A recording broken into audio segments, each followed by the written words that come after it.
ខ្ញុំបាទសូមធ្វើការអនុញ្ញាតគោរពនិងជម្រាបសួរពុកម៉ែបងប្អូននិងទស្សនិកជនជាទីគោរពថ្ងៃនេះជួបជាមួយនឹងខ្ញុំបាទ MC Play ខ្ញុំបាទសូមលើកយកនៅជោគជាតារាសីប្រចាំថ្ងៃសៅរ៍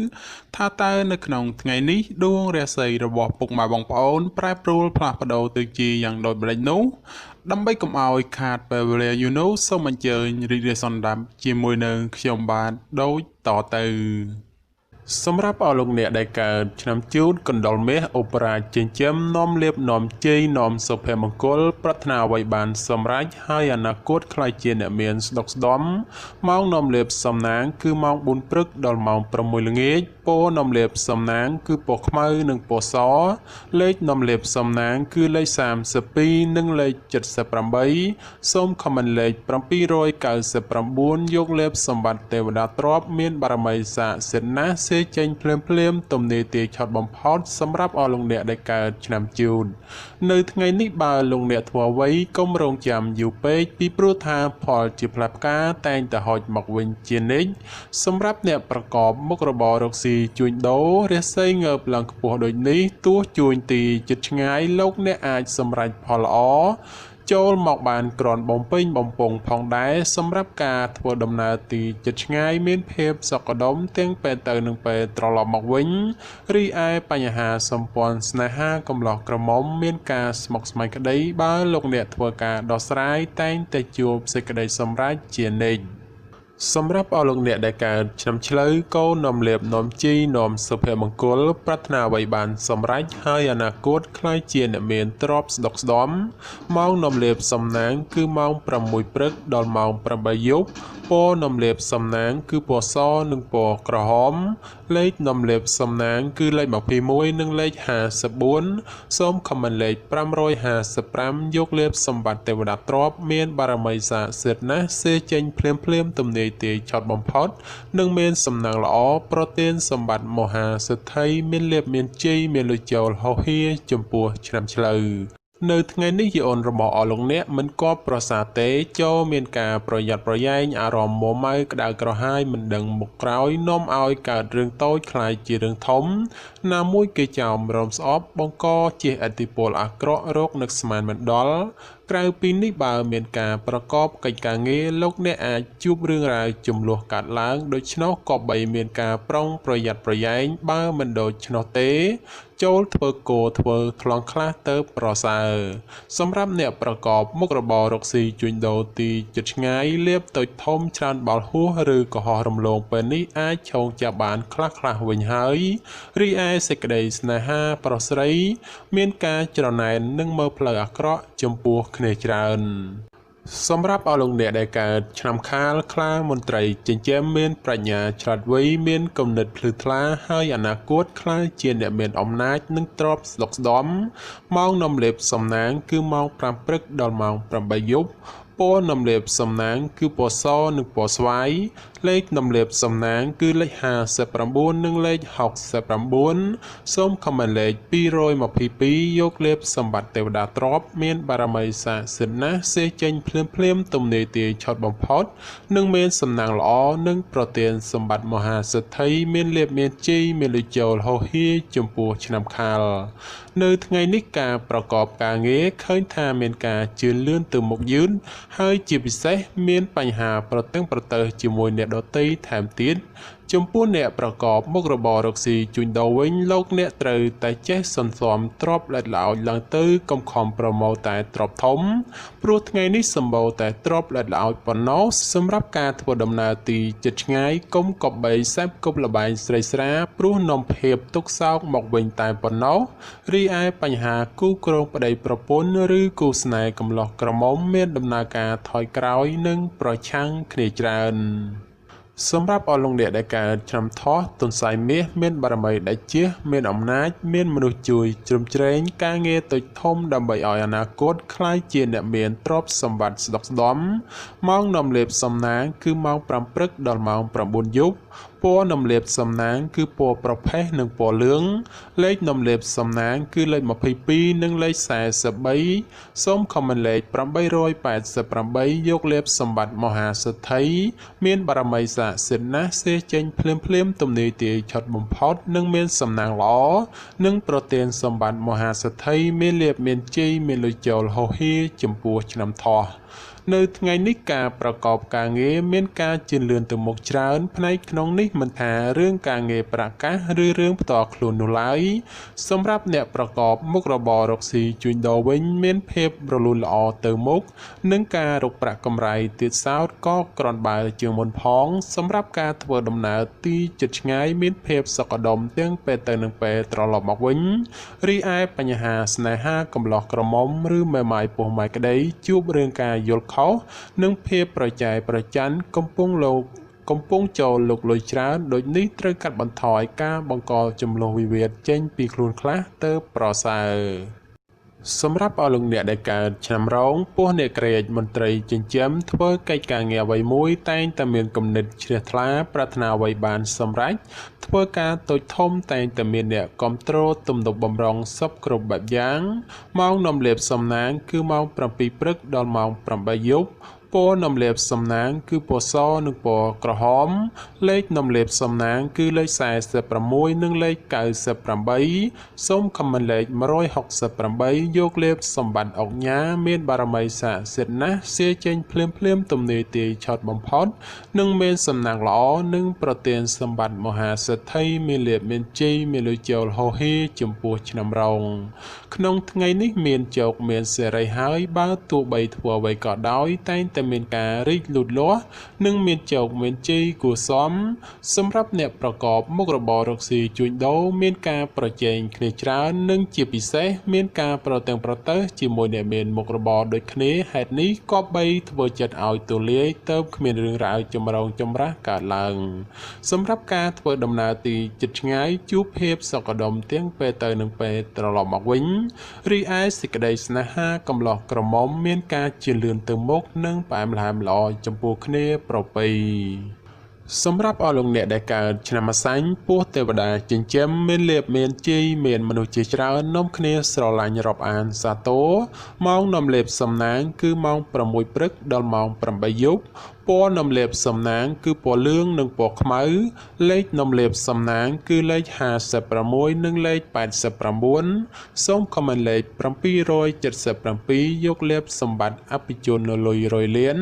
មានបារមីស័ក្តិសិទ្ធិណាស់សេចេញភ្លាមទំនាយទាយឆុតបំផុតនិងមានសំណាងល្អនិងប្រទានសម្បត្តិមហាសិទ្ធិមានលៀបមានជ័យមានលុយចូលហោហៀចំពោះឆ្នាំអាសាញ់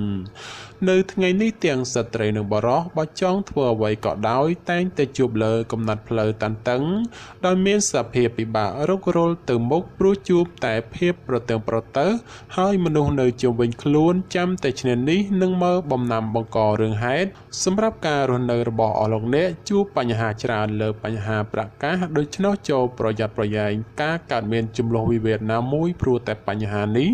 សម្រាប់អ្នកប្រកបមុខរបររកស៊ីជួញដូរផលកម្រៃក្នុងការរកផលចំណូលគឺពិបាករកណាស់ហើយការជួញដូរទីជិតឆ្ងាយទៀតសោតមានតែភាពរកម្មរកុសមិនស្ទើរដែរទេរីឯសម្ព័ន្ធស្នេហាប្រុសស្រីមានការប្រែប្រួលផ្លាស់ប្ដូរជួនល្អជួនអាក្រក់នាំឲ្យខ្វាយខ្វល់ជាញឹកញាប់សម្រាប់អស់លោកអ្នកដែលកើតឆ្នាំមមីសេះមេតបចិញ្ចឹមនាំលៀបនាំជ័យនាំសុភមង្គលប្រាថ្នាអ្វីបានសម្រេច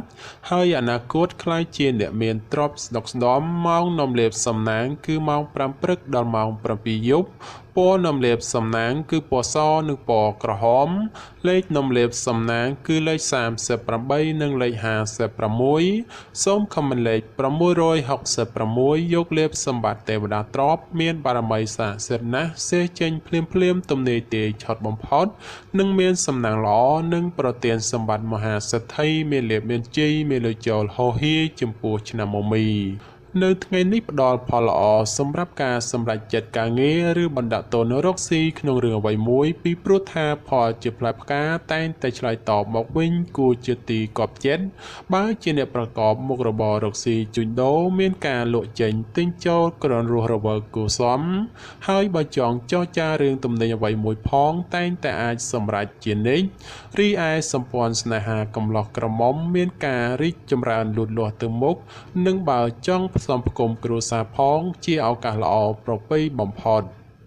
សម្រាប់អស់លោកអ្នកដែលកើតឆ្នាំមមែពពែមេមានបារមីដែលជាឈ្នះអស់មេសត្រូវប្រាថ្នាអ្វីបានសម្រេចហើយអនាគតខ្លាយជាសេដ្ឋីគេហបតីឬក៏អ្នកមានជាន់ខ្ពស់ម៉ោងនាំលេបសំណាងគឺម៉ោង6ព្រឹកដល់ម៉ោង7យប់ពណ៌នំលេបសំណាងគឺពណ៌ស្វាយនិងពណ៌លឿងលេខនំលេបសំណាងគឺលេខ69និង89សូមខមមិនលេខ789យកលេបសម្បត្តិអ្នកមានជាន់ខ្ពស់មានបារមីស័ក្តិសិទ្ធិណាស់សៀចេញភ្លាមទំនាយទាយឆត់បំផុតនិងមានសំណាងល្អនិងប្រទានសម្បត្តិមហាសេដ្ឋីមានលុយរយលានសម្រាប់អស់លោកអ្នកដែលកើតឆ្នាំមមែនៅថ្ងៃនេះលោកអ្នកទទួលបាននៅភាពកក់ក្ដៅខ្លះត្រជាក់ខ្លះហើយការបំពេញការងារអ្វីមិនសូវជារលូនល្អប៉ុន្មានទេព្រោះមានបញ្ហារកម្មចិត្តខ្លះយាយីសម្រាប់អ្នកប្រកបមុខរបររកស៊ីជួញដូរក្នុងថ្ងៃនេះវិញបើលោកអ្នកចង់បោះទុនតូចធំឬក៏ចង់រកស៊ីចូលហ៊ុនជាមួយអ្នកដទៃត្រូវតែចេះត្រួតពិនិត្យឲ្យបានគ្រប់ជ្រុងជ្រោយបើពុំនោះទេនឹងអាចជួបផលអាក្រក់ណាមួយនៅថ្ងៃខាងមុខជាមិនខានរីឯសម្ព័ន្ធស្នេហាកំឡោះក្រមុំមានភាពផុយស្រួយចំនួនវិវាទណាស់ក៏បីមានការប្រុងប្រយ័ត្នប្រយែងបន្តិចទៅប្រសើរសម្រាប់អស់លោកអ្នកដែលកើតឆ្នាំវោកស្វាមន្ត្រីចិញ្ចឹមនាំលេបនាំជ័យនាំសុភមង្គលប្រាថ្នាអ្វីបានសម្រេចហើយអនាគតខ្លាយជាអ្នកមានស្នុកស្ដំម៉ោងនាំលេបសំណាងគឺម៉ោង6ព្រឹកដល់ម៉ោង8យប់ពណ៌នំលេបសំណាងគឺពណ៌ក្រហមនិងពណ៌សលេខនំលេបសំណាងគឺលេខ42និងលេខ68សូមខមមិនលេខ777យកលេបសម្បត្តិមហាសំពៅលួងមានបារមីស័ក្តិសិទ្ធិណាស់សេចេញភ្លាមទំនាយទាយឆត់បំផុតនិងមានសំណាងល្អនិងប្រទានសម្បត្តិមហាសេដ្ឋីមានលៀបមានជ័យមានលុយចូលហោហៀសម្រាប់ឆ្នាំវោកនៅថ្ងៃនេះបើទោះបីធ្វើអ្វីក៏ដោយចូលប្រយ័ត្នប្រយែងទទួលរងការខូចខាតអ្វីមួយរកនឹកស្មានមិនដល់ក្រៅពីនេះបើមានទំនាក់ទំនងការងារឬក៏ធ្វើអ្វីមួយងាយនឹងភ្លៀងផ្្លាត់ណាស់ក៏បីមានការប្រុងប្រយ័ត្នប្រយែងទើបអាចជាផុតពីផលលំបាកទាំងពួងទៅរួចសម្រាប់ការធ្វើដំណើរទីជិតឆ្ងាយចូលប្រយ័ត្នប្រយែងក្រុមមនុស្សបៀតបៀនយាយីដោយប្រការណាមួយរីឯសេចក្តីស្នេហាប្រស្រីមានដំណើរការថយក្រោយចូលប្រយ័ត្នប្រយែងជំលោះវិវាទឈានដល់ការបែកបាក់សម្រាប់អស់លោកអ្នកដែលកើតឆ្នាំរកាមន់មាសមន់ប្រាក់នាំលៀបអបរាជចិញ្ចឹមមានសំណាងល្អឈ្នះអមេសត្រូវប្រាថ្នាអ្វីបានសម្រេចហើយអនាគតខ្លាយជាសេដ្ឋីគេហបតីឬអភិជនជាន់ខ្ពស់ម៉ោងនាំលៀបសំណាងគឺម៉ោង5ព្រឹកដល់ម៉ោង7យប់ពណ៌នំលេបសំណាងគឺពណ៌ក្រហមនិងពណ៌លឿងលេខនំលេបសំណាងគឺលេខ44និងលេខ56សូមខមមិនលេខ168យកលេបសម្បត្តិអ្នកមានជាន់ខ្ពស់មានបារមីស័ក្តិសិទ្ធិណាស់សេចេញភ្លាមទំនាយទាយឆត់បំផុតនិងមានសំណាងល្អនិងប្រទានសម្បត្តិមហាសេដ្ឋីមានលៀបមានជ័យមានលុយចូលហោហៀចំពោះឆ្នាំរកានៅថ្ងៃនេះយអូនបានងើបឡើងខ្ពស់ដូចនេះជាឱកាសល្អច្រើនសម្រាប់អស់លោកអ្នកពង្រីកការងារអ្វីមួយពីព្រោះថាតែងតែហុចផលល្អចូលមកច្រើនជាងអាក្រក់ចំពោះអ្នកប្រកបការងាររាជការឬក៏ធ្វើការក្រុមហ៊ុនឯកជនបើទោះបីការងារមមាញឹកក៏ដោយតែក៏មានសំណាងល្អមកវិញគឺធ្វើច្រើនតែងតែហុចផលច្រើនជានិច្ចក្នុងពេលនេះដែរលៀបមានច្រើនគួរសមដូចនេះជាឱកាសល្អក្នុងការពង្រីកមុខចំនួនព្រោះផលជាផ្លែផ្កាតែងតែឆ្លើយតបមកវិញគួរជាទីពេញចិត្តតែយ៉ាងណាលោកអ្នកឲ្យប្រយ័ត្នប្រយែងគ្រោះថ្នាក់ចាញ់បោកគេក៏មានខ្ពស់ផងដែររីឯបញ្ហាសម្ព័ន្ធស្នេហាកំឡោះក្រមុំលោកអ្នកមិនគួរក៏បីលង់លក់តែក្នុងរឿងស្នេហាខុសប្រក្រតីដែលនាំឲ្យអនាគតមិនប្រសើរ សម្រាប់អស់លោកអ្នកដែលកើតឆ្នាំចោសំណក់នំលៀបអូប៉ារ៉ាចិញ្ចឹមមានសំណាងឆ្នេះអមេសត្រូវប្រាថ្នាអ្វីបានសម្រេចហើយអនាគតខ្លាយជាសិទ្ធិគេហបតីឬក៏អ្នកមានជាន់ខ្ពស់ម៉ោងនំលៀបសំណាងគឺម៉ោង6ព្រឹកដល់ម៉ោង9យប់ពណ៌នំលៀបសំណាងគឺពណ៌ខ្មៅនិងពណ៌ប្រផេះ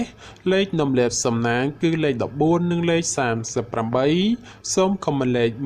168យកលៀបសម្បត្តិអ្នកមានជាន់ខ្ពស់មានបារមីស័ក្តិសិទ្ធិណាស់សេចេញភ្លាមទំនេរទាយឆុតបំផុតនិងមានសំណាងល្អនិងប្រទានសម្បត្តិមហាសិទ្ធិមានលៀបមានជ័យមានលុយចូលហោហៀចំពោះឆ្នាំចោនៅថ្ងៃនេះលោកអ្នកប្រកបកិច្ចការងារអ្វីក៏អាចសម្រុកពេញទីបានហើយនិងបើទោះបីធ្វើអ្វីតែងតែហុចផលមកវិញគ្រាន់ជាទីកប់ប្រសើរសម្រាប់ពេលវេលាល្អក្នុងការធ្វើអ្វីមួយគឺម៉ោង1:00នាទីទៅដល់ម៉ោង2:59នាទីរសៀលហើយបើប្រកបកិច្ចការងារអ្វីតែងតែហុចផលមកវិញជានិច្ចចំពោះអ្នកប្រកបមុខរបររកស៊ីជួញដូរលោកអ្នកបើចង់បើកហាងថ្មីឬក៏ផ្លាស់ប្ដូរទីកន្លែងលក់ដូរជាឱកាសល្អប្រពៃណាព្រោះថាផលជាផ្លែផ្កាឆ្លើយតបក្រនកបប្រសើរសម្រាប់ការធ្វើដំណើរទីជិតឆ្ងាយមានភាពសុខដុមទាំងពេលទៅនិងពេលត្រឡប់មកវិញរីឯសេចក្តីស្នេហាកំឡោះក្រមុំឬមេម៉ាយពោះម៉ាយក្តីបើមានរៀបអាពាហ៍ពិពាហ៍ឬចូលស្តីដណ្ដឹងតែងតែសម្រេចដោយគប់បំណងសម្រាប់អស់លោកអ្នកដែលកើតឆ្នាំកុរជ្រូកនាំលៀបនាំជីនាំសុភមង្គលប្រាថ្នាអ្វីបានសម្រេចហើយអនាគតខ្លាយជាអ្នកមានទ្រព្យសម្បត្តិស្ដុកស្ដម្ភម៉ោងនាំលៀបសំណាងគឺម៉ោង5ព្រឹកដល់ម៉ោង8ល្ងាចពណ៌នំលៀបសំណាងគឺពណ៌សនិងពណ៌លឿងលេខនំលៀបសំណាងគឺលេខ69និងលេខ89សូមខមមិនលេខ567យកលៀបសម្បត្តិទេវតាទ្រព្យមានបារមីស័ក្តិសិទ្ធិណាស់សេចេញភ្លាមទំនេរទាយឆុតបំផុតនិងមានសំណាងល្អនិងប្រទានសម្បត្តិមហាសិទ្ធិមានលៀបមានជ័យមានលុយចូលហោហៀចំពោះឆ្នាំកុរនៅក្នុងថ្ងៃនេះបើលោកអ្នកធ្វើអ្វីត្រូវធ្វើដោយសន្សឹមកុំបំបោលនោះផលល្អនឹងហុចឲ្យវិញដូចជាទីកប់បំណងសម្រាប់ការប្រកបការងារក៏ដូចឆ្នោះដែរលោកអ្នកត្រូវតែធ្វើថ្នាក់ធនកណ្ដាលឬមិនសំខាន់ពេកព្រោះថាបើធ្វើធំពេកឬសំខាន់ខ្លាំងពេកផលជាផ្លែផ្កាដែលហុចមកវិញមិនសូវដូចគប់បំណងប៉ុន្មាននោះឡើយចំពោះអ្នកប្រកបមុខរបររកស៊ីជួញដូរលោកអ្នកឲ្យប្រយ័ត្នប្រយែងជន់ខិលខូចតាមលួចបន្លំឬបង្ករឿងហេតុដោយប្រការណាមួយរីឯសេចក្តីស្នេហាប្រុសស្រីមានការខ្វាយខ្វល់ព្រោះតែការប្រឆាំងគ្នាមានច្រើនជាងសពមួយដងបាទចំពោះជោគជាតារាសីប្រចាំឆ្នាំទាំង12ខ្ញុំបាទក៏សូមបញ្ចប់ត្រឹមតែប៉ុណ្ណេះជាចុងក្រោយប្រសិនបើមានពាក្យលើសលួសខ្វះខាតត្រង់ប្រការណាមួយសូមពុកម៉ែបងប្អូនជួយអធ្យាស្រ័យដល់រូបខ្ញុំបាទផងហើយខ្ញុំបាទក៏សូមអរគុណនិងសូមជម្រាបលា